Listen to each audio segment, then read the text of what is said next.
Bienvenue, mesdames et messieurs, dans ce nouveau numéro du débrief du débat de la présidentielle ici à Djibouti. Djibouti, d'où nous émettons en direct. Djibouti qui tient sa présidentielle le 9 avril 2021. Couverture sanitaire, action sociale et gestion du Covid. C'était le thème du débat que nous venons de suivre. Et ce numéro, cette émission, pour en faire le débrief est avec moi et trois invités. Quand on parle assurance maladie et couverture médicale, qui mieux que vous, monsieur le directeur de l'assurance maladie, pour en parler. Sareh Abdillahi Issa, vous êtes un homme important ici à Djibouti, puisque, outre les médecins, vous détenez dans vos mains le bien-être des Djiboutiens. Merci à vous. Merci D'avoir accepté notre invitation. Farahad Hassan Farah, vous aussi, vous avez la responsabilité du bien-être des Djiboutiens, notamment en ce qui concerne la prévention des maladies transmissibles. Vous êtes le directeur pays de l'ONU-SIDA ici à Djibouti. Merci. Merci. Merci d'avoir accepté notre invitation. Et Jean-Marie Bictomo, l'éditorialiste, comme toujours, est avec moi. Merci à vous. Nous l'avons suivi, ce débat très intéressant. Au demeurant, 3 points l'ont structuré. 1. L'état général de l'accès aux soins ici à Djibouti, la question de la gestion de la pandémie et les défis qu'il faut relever, notamment en ce qui concerne l'accès aux soins de santé. Je commence avec vous, monsieur le directeur de l'assurance maladie. Quel est l'état général aujourd'hui de l'accès aux soins des Djiboutiens? Comment se portent les Djiboutiens, tout simplement? Merci pour cette intervention. Depuis l'avènement de l'assurance maladie, nous avons vu une certaine évolution du système d'assurance maladie, une certaine acceptation, comme l'avait bien dit Dr Maïké tout à l'heure. Dès le départ, lorsque ce projet est arrivé, nombre de Djiboutiens étaient réticents. Ils ne voyaient pas l'utilité. Puis par la suite, à partir d'un certain moment, lorsque nous avons commencé à enrôler les premières populations et que nous avons démarré, effectivement, c'est là où nous avons vu un certain engouement pour l'assurance maladie. Et aujourd'hui, on peut dire que c'est un droit, c'est un acquis social et cher à tous les Djiboutiens. C'est un acquis social. Nous reviendrons sur les points concrets, sur les aspects concrets de la question. Un acquis social, dites-vous, monsieur le directeur général, nous avons à Djibouti une population d'environ 973 560 habitants. C'est le chiffre de 2020, l'état de la population de Djibouti de 2020. Le médecin pédiatre qui était dans l'émission a évoqué le chiffre de 300 000 abonnés. On est encore loin de l'objectif. Effectivement, on est loin de l'objectif. L'objectif qui est donné actuellement, c'est de faire en sorte que nous arrivons à 80% de la population couverte d'ici fin 2021. Il faut reconnaître que là, nous sommes à 300 000 personnes couvertes, assurées principaux et ayant droit. Le gros souci que nous rencontrons actuellement, c'est l'enrôlement d'une certaine population, à savoir la population flottante et la population du secteur informel. Le secteur informel, ce qui caractérise la plupart de nos économies en Afrique subsaharienne, c'est pratiquement 70% de l'économie du pays. Donc, comment approcher cette population? Nous avons essayé d'adapter notre communication pour cette population, faisant en sorte que nous puissions les toucher de manière plus pragmatique.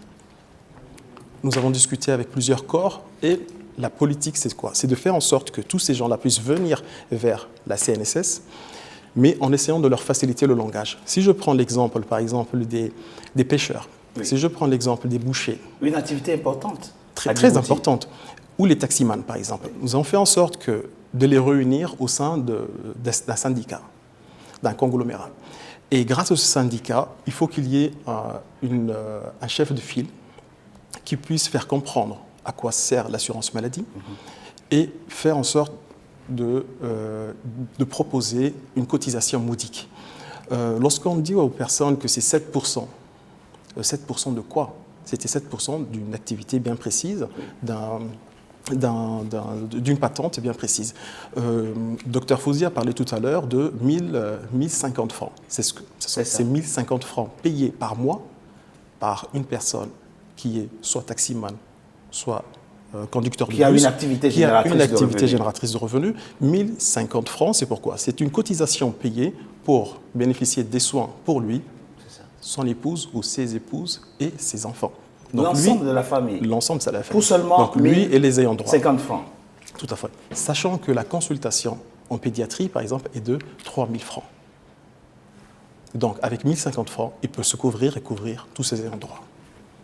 Ce sont des éléments de réponse assez positifs. On l'a vu dans le débat qui est passé. Outre la mise en place de l'assurance maladie, les médecins qui étaient dans l'émission ont évoqué l'accès qualitatif aux soins de santé des Djiboutiens comparé aux années antérieures, notamment la question aussi de l'accès à la chirurgie simple, etc. Vous qui êtes aussi dans le secteur de la santé, quel regard portez-vous sur l'ensemble de la situation des Djiboutiens en ce qui concerne l'accès aux soins de santé?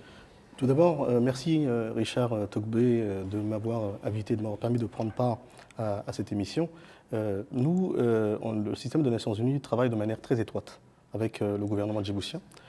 Et Djibouti privilégie toujours au fait le dialogue et la concertation avant le développement en fait, de toute politique et toute stratégie ou bien tout plan opérationnel budgétisé au fait, qui est mis en œuvre.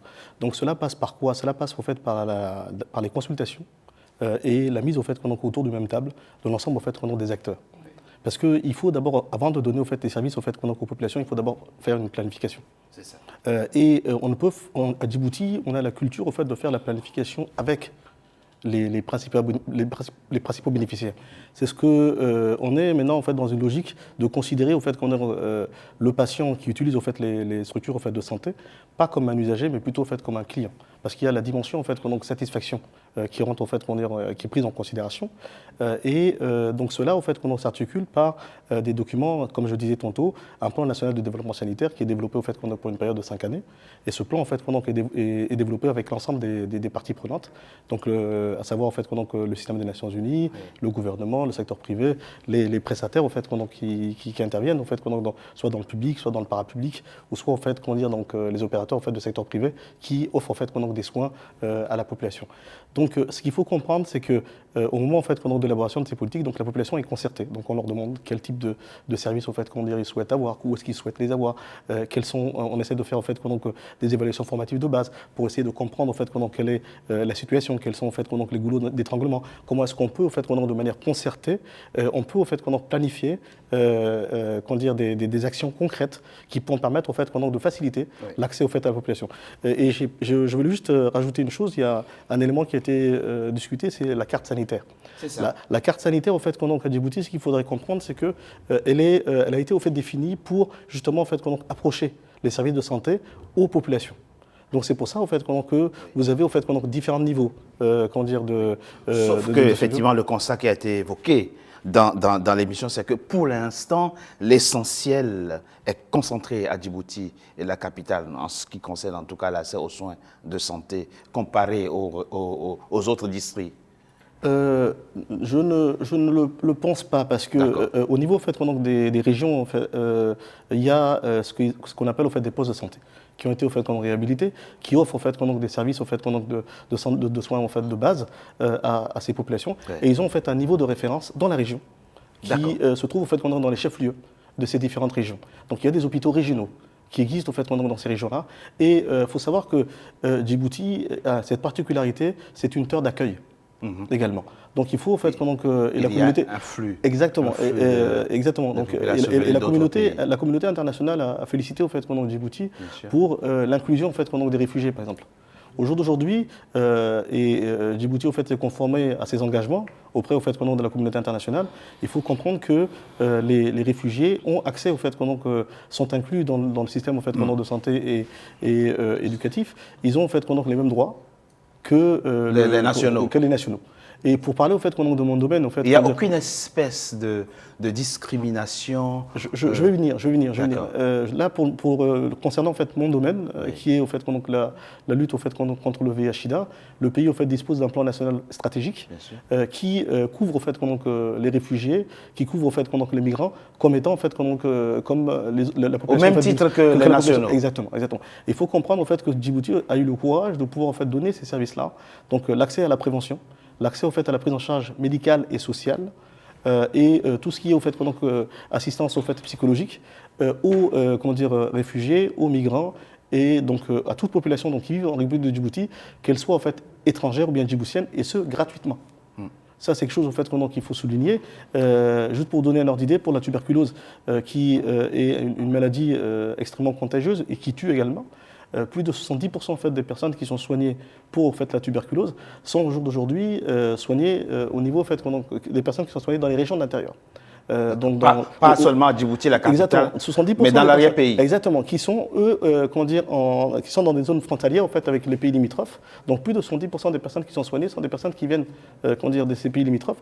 Et ces personnes ne sont pas stigmatisées, elles ne sont pas discriminées. C'est un choix intelligent. Exactement, elles ne sont pas discriminées. Et là, au fait, où ça a été judicieux... Et il a fallu... La maladie ne discrimine pas. Mais justement... Si vous ne soignez pas à l'étranger, sous prétexte qu'il n'est pas du pays, il va contaminer exactement, les nations, ça n'a aucun sens. Parce que ces populations sont en interaction. C'est ça. Avec au fait les populations en fait hautes. Donc du coup, il faut à un moment ou à un autre au fait pouvoir les prendre en charge. Et ça, ça a un coût. Le débat ne devrait même pas se poser par rapport à ces questions. Plusieurs points importants et positifs ont été... Excusez-moi de vous couper, juste rajouter que la réciprocité au fait n'existe pas pour les Djiboutiens quand ils vont dans les pays limitrophes. Oui.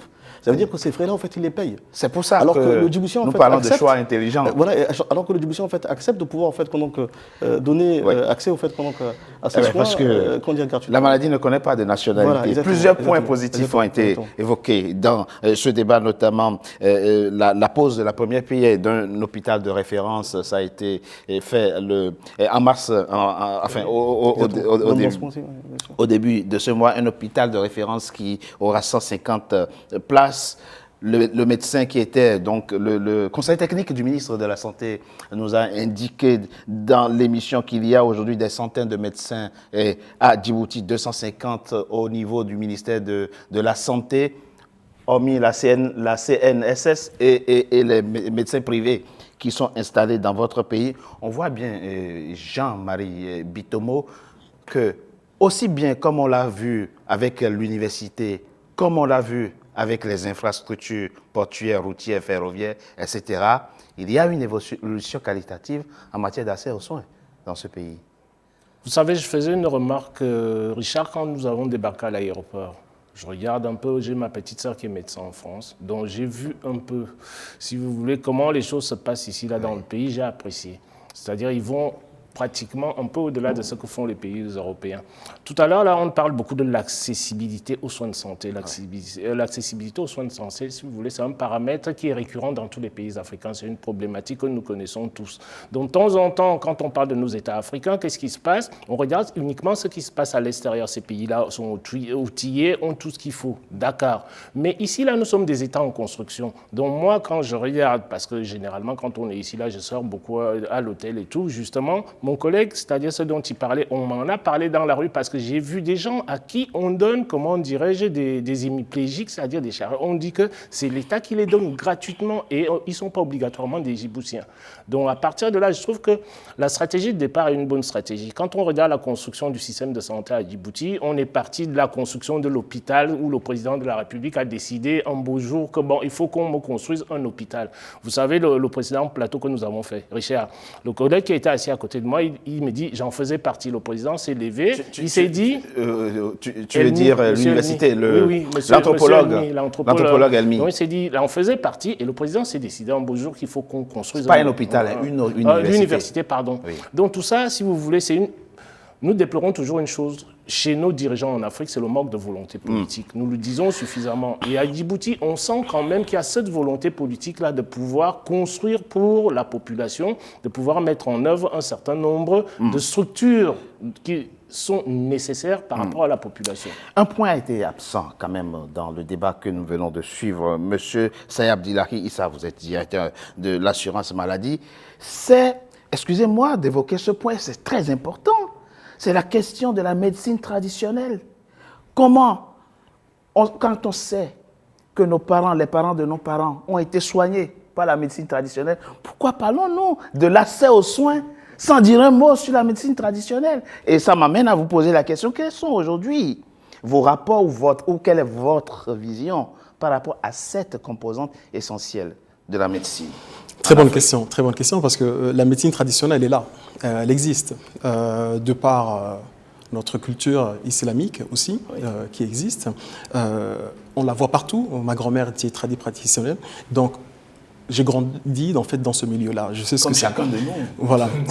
Donc du coup, il y a eu voilà. Actuellement, en fait, avec le développement de nos économies, le développement des perceptions et des choses, malheureusement, certains voient ceci d'une manière barbare. En fait, on considère ça comme du charlatanisme pour certains.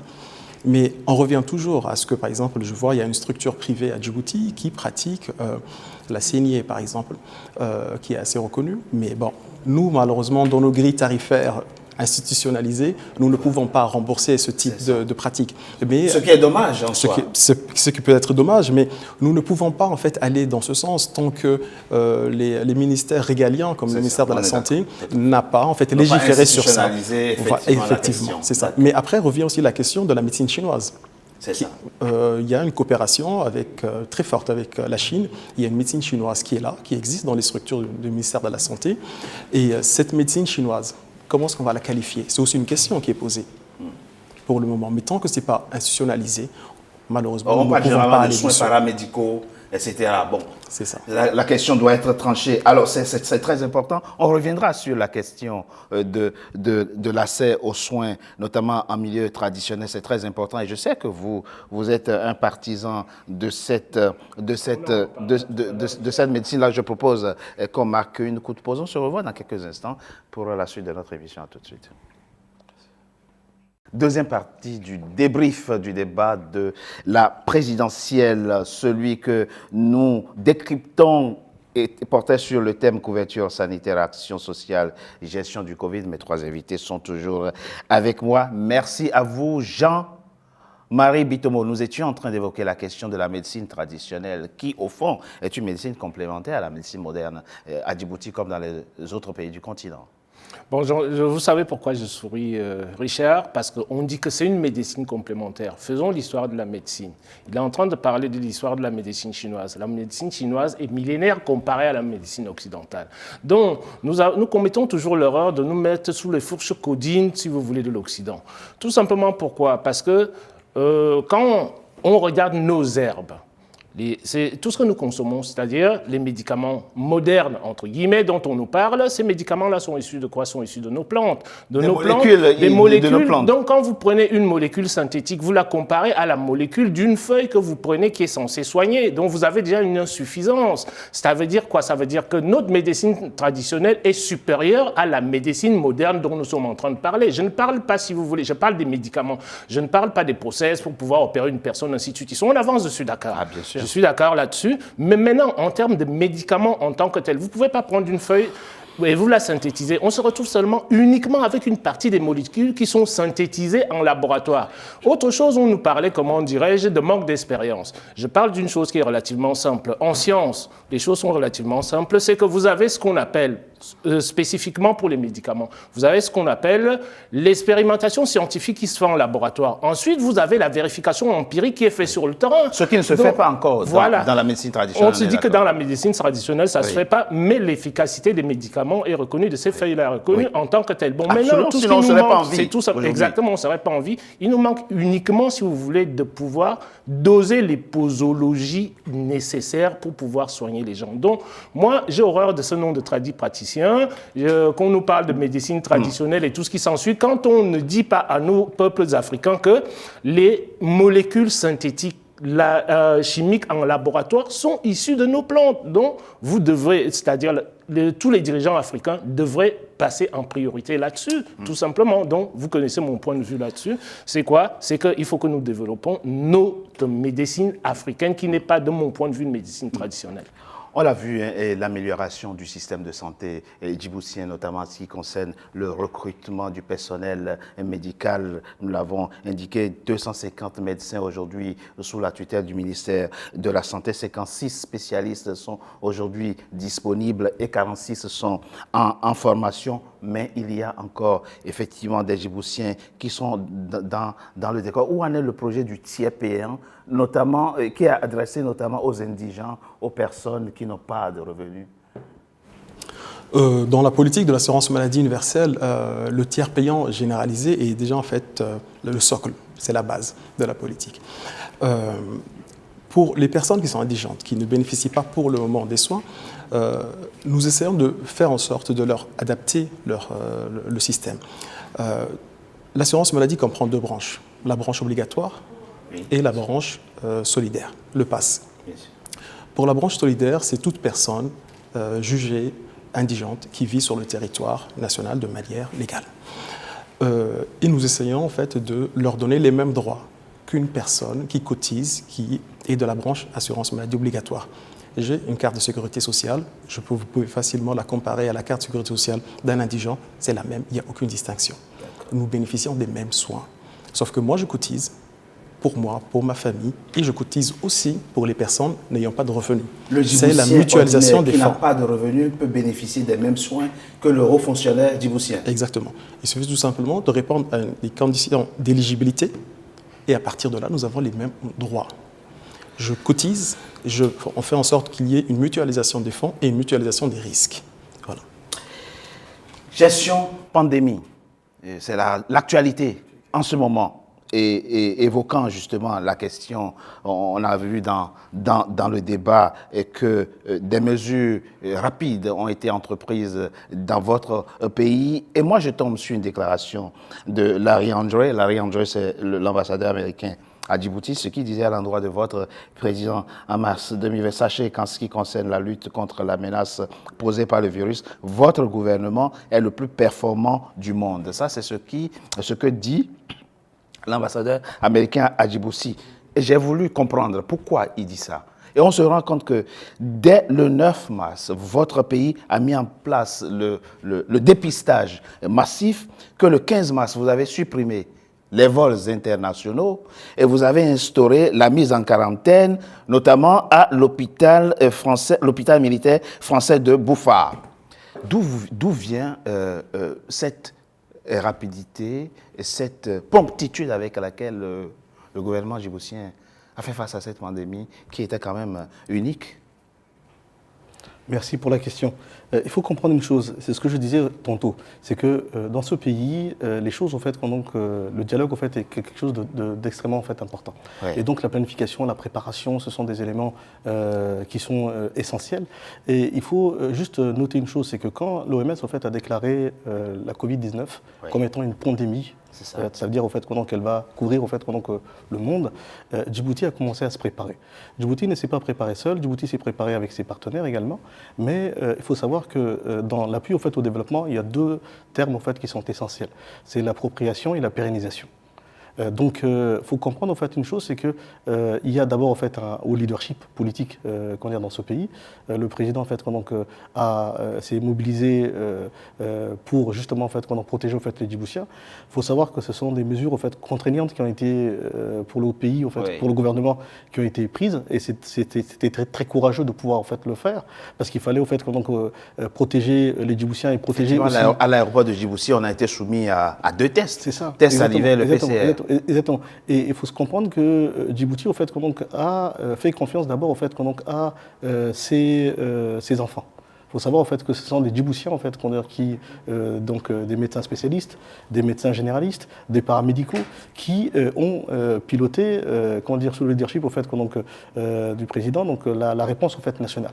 Il faut savoir que le pays en fait, a mis en place un laboratoire de biologie moléculaire qui a été en fait, certifié de manière assez rapide par le CDC et ça s'est fait selon en fait, des normes et des standards en fait, internationaux.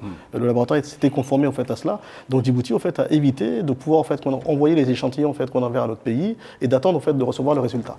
Les directives en fait, de l'OMS ont été aussi mises en place en fait, de manière assez rapide. Traiter, dépister, traiter et traquer. Parce qu'il fallait au fait, également aller au fait, dans la communauté. Ici, on traite le Covid-19 avec quoi? Non, à l'époque, en fait, ce qui était donné en fait, comme traitement, c'était le traitement, en fait, c'était de l'azithromycine et de la chloroquine, en fait, qui était donné en fait, à l'époque, en fait, en mars 2020. Et ça marche?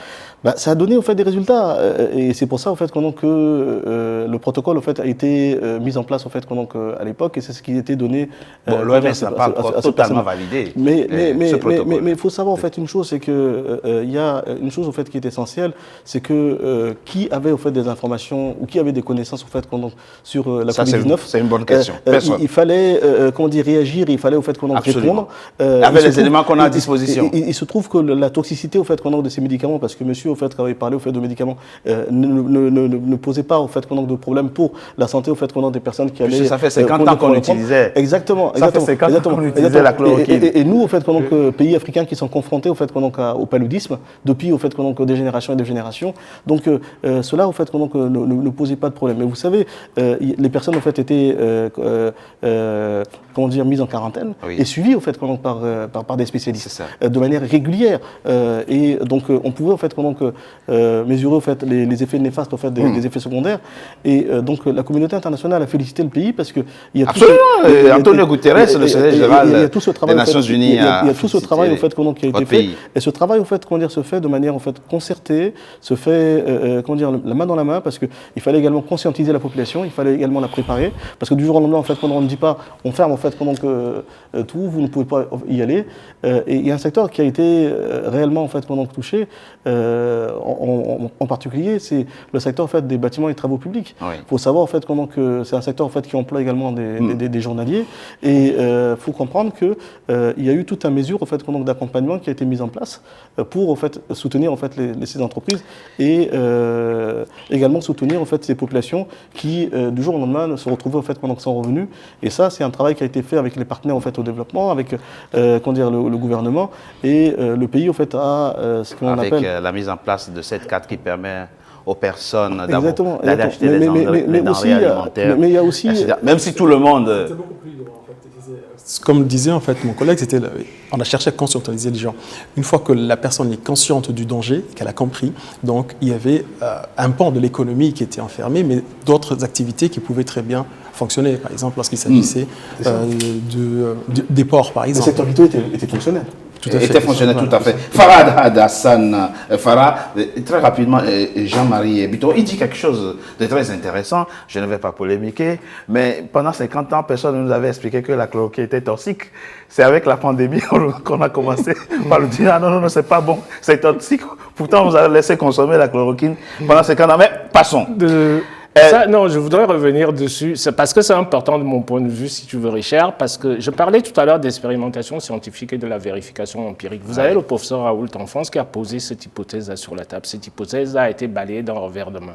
On s'est dit que non, ça ne fonctionnait pas, ainsi de suite. Alors qu'en Afrique, comme on a annoncer à nos gouvernements, si vous voulez, l'hécatombe qui arrivait liée à la pandémie, ainsi de suite. Donc, qu'est-ce qui s'est passé? Nos chefs d'État ont été très, très réactifs dans toute l'Afrique en tant que tel. Vu ce qui nous était annoncé, donc ils ont été réactifs. Et Djibouti, si vous voulez, a mis en place les mesures nécessaires pour pouvoir, au niveau de la sensibilisation... En ce moment où nous sommes en train de faire cette émission, Djibouti n'est pas confiné. La France est confinée, beaucoup de pays européens sont confinés. Et là, on vit de façon normale, bien entendu en respectant les règles barrières, les mesures barrières, les masques, etc. C'est aussi le fruit d'une gestion rigoureuse du début de la pandémie.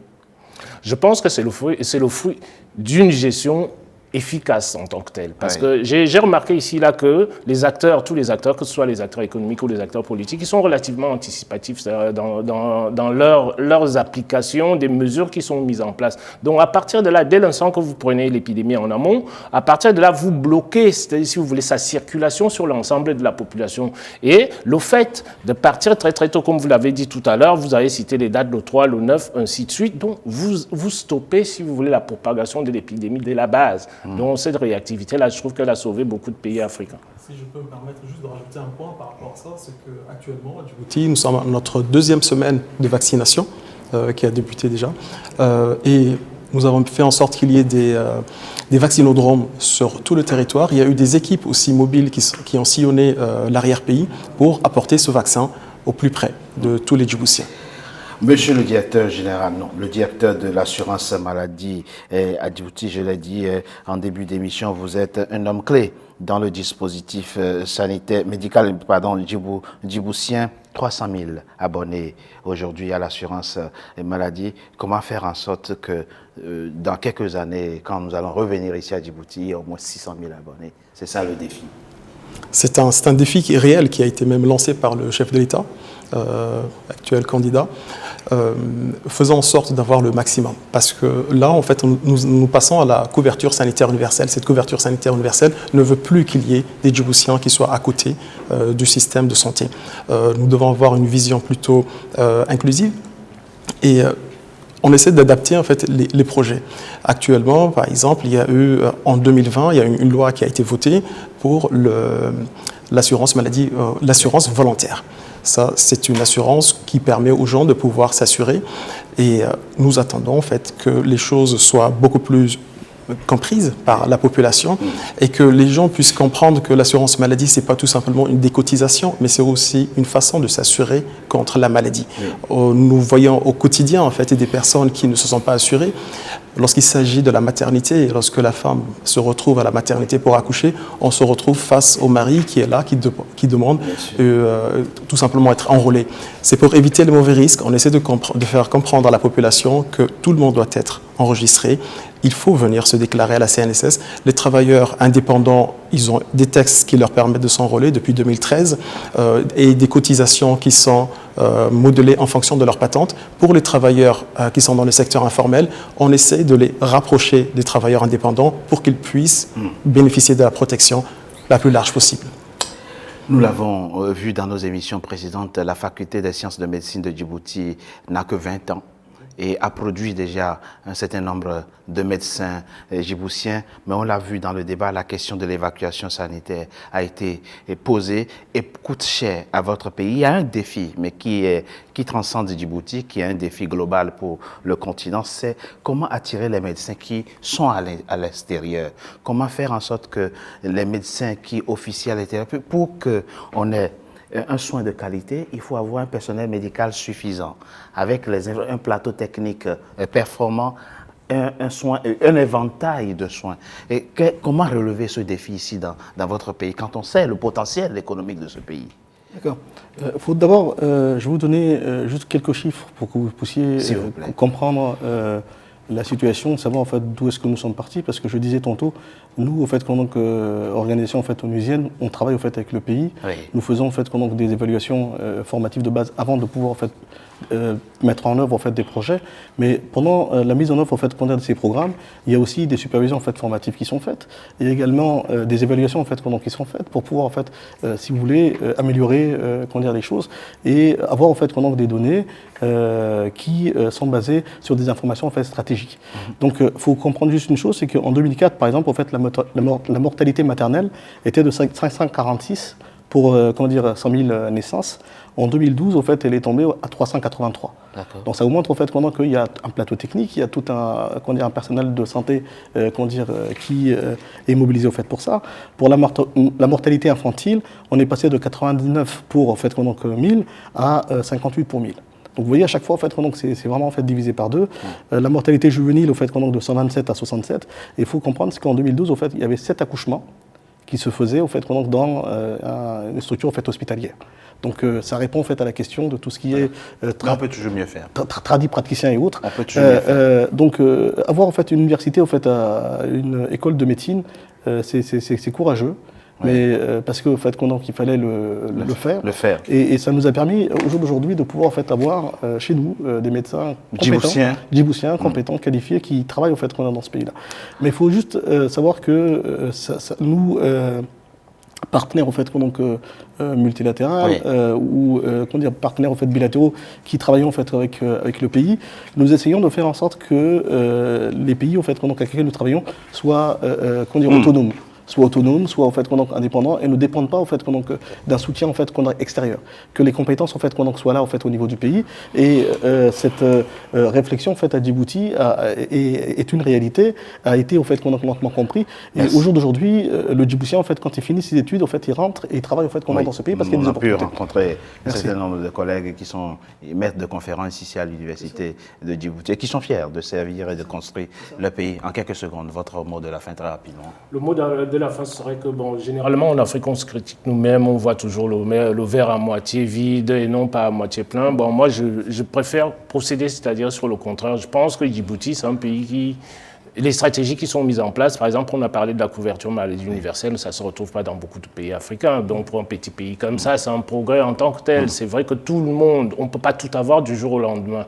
Il y a une maxime qui est relativement simple. Nous sommes des individus, les besoins humains sont illimités, mais les ressources sont limitées. Merci. Merci Jean-Marie Bitomo, éditorialiste. Merci à vous, Farhad Hassan. Farah, vous êtes le directeur pays de l'ONU-SIDA. Merci. Merci. Et surtout, Issa Abdillahi Issa, directeur de l'assurance maladie. Merci à vous. Et faites en sorte que de plus en plus de Djiboutiens se portent bien dans ce pays. Merci à vous. Je pense qu'ils vont y parvenir. Ils ont mis en place la bonne stratégie de mon point de vue. C'est la fin, mesdames et messieurs, du débrief du débat de la présidentielle. Merci d'avoir été en notre compagnie. À très bientôt pour un nouveau numéro du débrief du débat de la présidentielle. Merci à vous.